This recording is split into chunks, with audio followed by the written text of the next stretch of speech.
बंदे आजिज हूँ यारब कर मेरी तौबा कबूल। हजरत ख्वाजा मोहम्मद हसन शाह सूफिया और बेरिया के वास्ते। हमारा कोई मकान नहीं। हयात मुबारक की आखिरी चंद दहाइयों में हजरत सुल्तानुल औलिया किबला के हमरा सफर व हजर में खुलफाए कराम और मुरीदीन कशीर तादाद में खिदमत के लिए हाजिर रहते थे।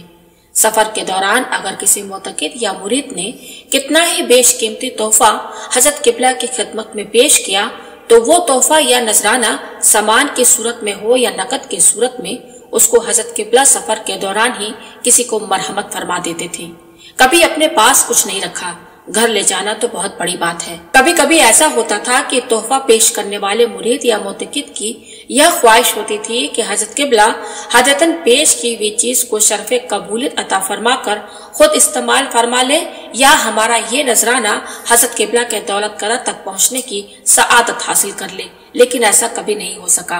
अकाई व मुर्शिद अलहाज सूफी मियाँ अहमद हसन शाह किबला ने इरशाद फरमाया कि हजरत सुल्तानुल औलिया किबला की खिदमत अक़दस में हमारे पीर भाइयों ने और दिगर मुताकिदीन हजरात ने बड़े बड़े कीमती नजराने और तोहफे पेश किए। हजरत किबला इन तोहफों को कबूल करते हुए इजहार मसरत इस अंदाज में फरमाते थे गोया आपको इससे बहुत दिलचस्पी है।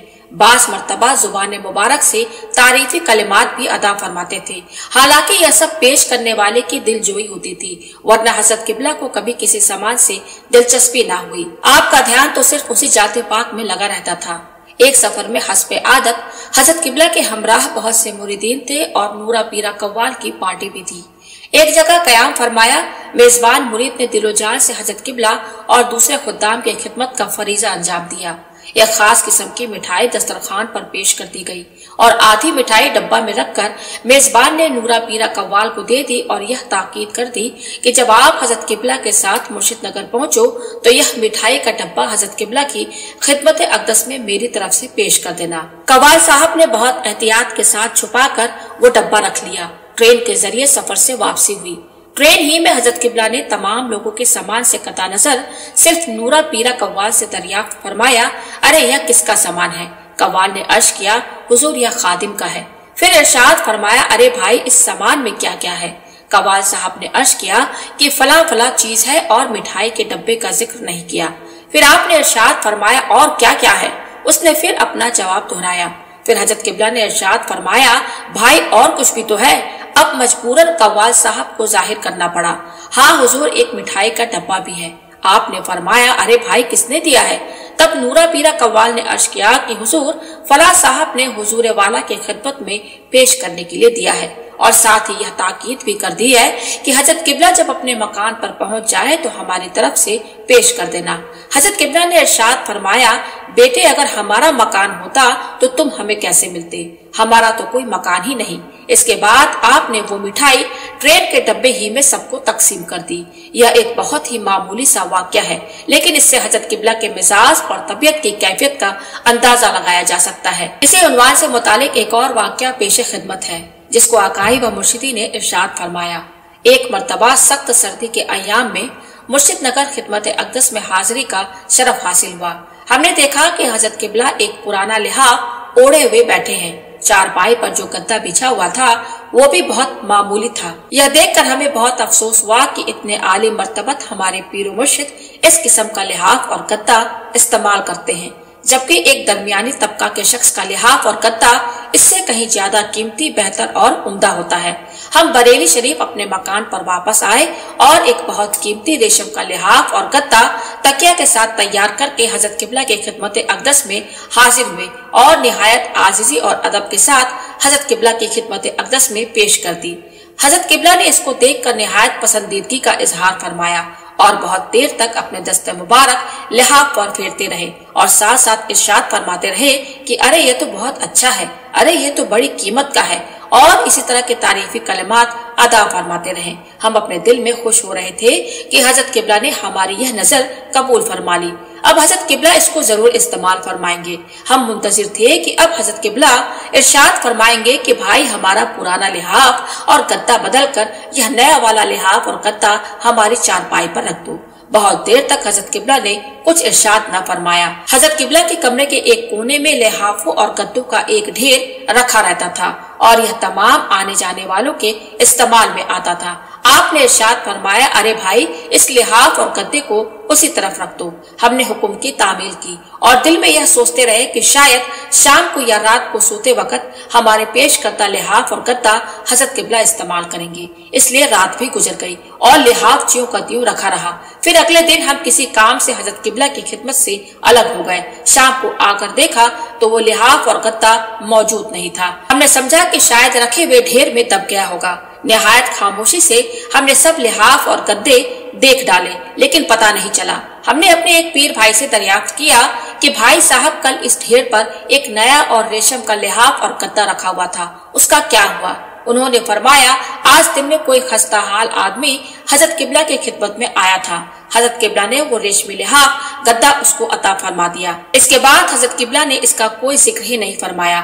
البتہ ہماری آنکھیں کھل گئی اور ہم کو حضرت قبلہ کی طبیعت اور مزاج کا اندازہ ہو گیا اور یہ بھی احساس ہو گیا کہ حضرت قبلہ نے کس قدر خاموشی اور عمدگی کے ساتھ ہم کو یہ تعلیم دی کہ دنیاوی آرام و آشائش کے اسباب کی کوئی اہمیت نہیں، البتہ جسم کو بھی کبھی کبھی بقدر ضرورت آرام دینا چاہیے۔ حقیقت بھی یہی ہے کہ دنیاوی اسباب آرام اور آرائش کے اعتبار سے کتنے ہی قیمتی اور عمدہ ہو، لیکن بارگاہ خداوندی سے نیک بندوں کو جو آرام اور آشائش آخرت میں عطا کی جائے گی وہ بے مثال قیمتی اور پائیدار ہوگی۔ اسی لیے بزرگوں نے دنیاوی اسباب کو بقدر ضرورت ہی محدود رکھا ہے، اور وہ بھی صرف جسم و جان کی ظاہری حفاظت کے لیے، تاکہ اطاعت الہی کا فریضہ بخیر و خوبی انجام پا سکے۔ اللہ تعالیٰ اپنی رحمت اور بزرگوں کی دعاؤں کی طفیل ہم سب کو اس کی توفیق عطا فرمائے، آمین۔ تحمل اور استقلال حضرت سلطان الاولیاء قبلہ کی فطرت شانیہ تھی، مگر اس کے ساتھ ہی خلفائے کرام اور مریدین کو بھی آپ کی یہ خاص نصیحت تھی کہ صبر اور استقلال کے دامن کو ہاتھ سے نہ چھوڑے۔ اس امر میں تاکید حکم فرماتے تھے۔ حضرت سلطان الاولیاء قبلہ لوگوں کے اس مزاج سے باخبر تھے کہ جس جگہ کسی ایک خیال کے افراد وافر تعداد میں موجود ہوں، اس وقت کچھ دوسرے خیال کے افراد اپنی کم فہمی کی وجہ سے کوئی ایسی ویسی بات نہ کہہ دے کہ اس کی وجہ سے یہ اختلافی صورتحال مخالفت کے ڈھارے میں بدل جائے اور پھر اچھا خاصا ہنگامہ برپا ہو جائے، کیونکہ اس صورتحال میں افہام و تفہیم کی راہیں بالکل بند ہو جاتی ہیں، اصلاح مزاج کی منزل بہت دور ہو جاتی ہے، تبلیغ کے دین اور سلسلہ کی اشاعت کا معاملہ نظروں سے اوجھل ہو جاتا ہے۔ اس موقع پر حضرت قبلہ نے اپنے مریدین اور خلفاء کے سامنے ایک مرتبہ یہ مفہوم نہایت افسوس اور حسرت کے ساتھ فرمایا تھا، بھائی اس دور میں مادیت کا اس قدر زور ہے کہ لوگوں کی طبیعتیں حق کو ماننے کے لیے تو قضا، حق کو جاننے کے لیے بھی بڑی مشکل سے آمادہ ہوتی ہیں۔ اگر کہیں تھوڑی بہت اللہ اللہ کرنے کی ابتدا کی جاتی ہے تو شیطانی طاقت کی سخت ڈیوٹی لگ جاتی ہے۔ بس اللہ جس کو توفیق عطا فرما دیتا ہے وہ تو اس راہ میں ٹک جاتا ہے، ورنہ کون رکھتا ہے۔ بس سارا معاملہ تو مشیت خداوندی پر موقوف ہے، ہمارا کام ارادہ کرنا اور خیال کو پاک کرنا ہے۔ حضرت سلطان الاولیاء قبلہ کی نگاہ فلک پیما سے یہ تمام نزاکتیں چھپ کر جاتی بھی تو کہاں جاتی۔ پھر اس انفرادیت اور عظیمت کے ساتھ موعظت بالحکمت کے قرآنی فرمان کو ہمیشہ آپ نے مسئلہ راہ بنائے رکھا۔ ان تمام صفت کے پہلو پا پہلو جب آپ نے سلسلہ کی اشاعت فرمائی تو نتائج کا تمام دنیا نے مشاہدہ کر لیا۔ زیر نظر واقعے پر آپ غور فرمائیں گے تو مذکورہ بالا تشریح کی حقیقت آپ کی نظروں کے سامنے آ جائے گی۔ سرکار غریب نواز کے آستان عالیہ پر حاضری کے لیے حضرت سلطان الاولیاء قبلہ نے رخت سفر باندھا اور پھر یہ فرمایا کہ پہلے آگرہ میں حضرت سیدنا ابوالعلا قدس سرہ العزیز کی بارگاہ عالیہ میں حاضری دی جائے، اس کے بعد سرکار غریب نواز کے آستان عالیہ کی حاضری کی سعادت حاصل کی جائے گی۔ آگرہ کے قریب ہی فیروز آباد ایک مشہور شہر ہے، یہاں حضرت سلطان الاولیاء قبلہ کے ایک عظیم المرتبت خلیفہ جناب صوفی سید ابرار حسین صاحب کا دولت خانہ ہے۔ انہوں نے حضرت سلطان الاولیاء قبلہ کی خدمت اقدس میں ادب کے ساتھ گزارش پیش کی کہ حضور والا میرے غریب خانے کو زینت بخش دیجیے۔ آپ نے خاموشی اختیار کی۔ متعدد بار گزارش کے بعد آپ نے ارشاد فرمایا، اچھا بھائی ہم چلیں گے۔ چنانچہ مریدین اور متقدین کی کثیر تعداد کے ساتھ حضرت سلطان الاولیاء قبلہ صوفی سید ابرار حسین شاہ قبلہ کے دولت خانہ پر جلوہ افروز ہو گئے۔ مکان پر اپنے ہم سفر حاضرین کو مخاطب کرتے ہوئے آپ نے ارشاد فرمایا، تم لوگوں کو اور ہمیں یہاں کے لوگ برا بھلا کہیں گے، لیکن تم لوگ خاموشی سے برداشت کرنا۔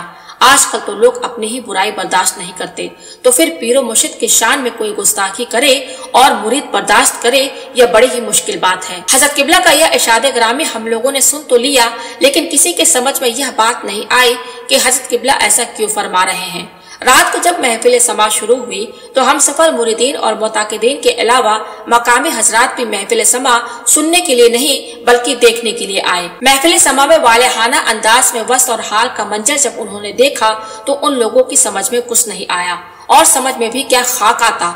दरवाजे और खिड़कियां बंद हो तो रोशनी का गुजर कैसे हो सकता है। चुनांचे आपस में सरगोशियां शुरू हो गई और फिर यह सरगोशियां बढ़ते बढ़ते बुलंद आवाजों में तब्दील हो गई।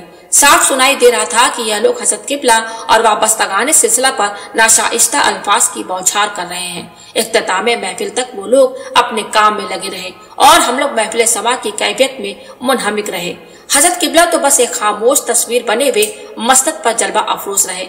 इख्तिताम मजलिस पर हजरत किबला ने दुआ फरमाई और वो लोग बुरा भला कहते हुए अपने घरों की तरफ चले गए। हम लोग कुछ देर आराम के लिए लेट गए। सुबह की नमाज के बाद नाश्ते पर फिर हजरत किबला ने इरशाद फरमाया, भाई तुम लोग बाजार वगैरह जाओगे तो यहाँ के लोग हमें और तुम्हें बुरा भला कहेंगे, लेकिन खबरदार किसी से झगड़ा मत करना। बाजार और गलियों में हजरत किबला की पेशगोई का लफ्ज बलफ्ज मुशाहिदा हुआ। हम लोगों ने भी हजरत किबला के इरशाद मुबारक के मुताबिक नहायत सब्र और तहम्मुल का मुजाहिरा किया। हजरत किबला के फरमाने मुबारक के मसलिहत पर सबको यकीन था, लेकिन इस हुक्म में क्या मसलिहत थी इसका मुशाहिदा न होने की बुनियाद पर हम लोगों पर हैरत और बेबस की सी कैफियत जरूर तारी थी। अब वह गैब से क्या जाहिर होता है मुलाहिजा फरमाइए। असर के बाद अलहाज सूफी सैयद अबरार हुसैन शाह किबला की हमशीरा साहिबा टांगे में सवार होकर हजरत किबला से मुरीद होने के लिए अपने भाई के घर आई। इत्तेफाक से उनका एक सोने का कंगन रास्ते में खो गया, लेकिन उन्हें कंगन की गुमशुदगी का एहसास मगरिब की नमाज के लिए वजू करते वक्त हुआ। सूफी सैयद अबरार हुसैन शाह किबला ने जब हजरत किबला से अपने हमशीरा के बैत के लिए गुजारिश की थी तो हजरत किबला ने फरमाया कि मगरिब के बाद। लेकिन जब सूफी सैयद अबरार हुसैन शाह ने हजरत किबला की खिदमत में कंगन की गुमशुदगी का वाक़या सुनाया तो हजरत किबला ने इरशाद फरमाया, अबरार हुसैन तूने मुझे अपने घर लाकर बड़ी उलझन में डाल दिया। यह फरमाकर खामोशी इख्तियार की।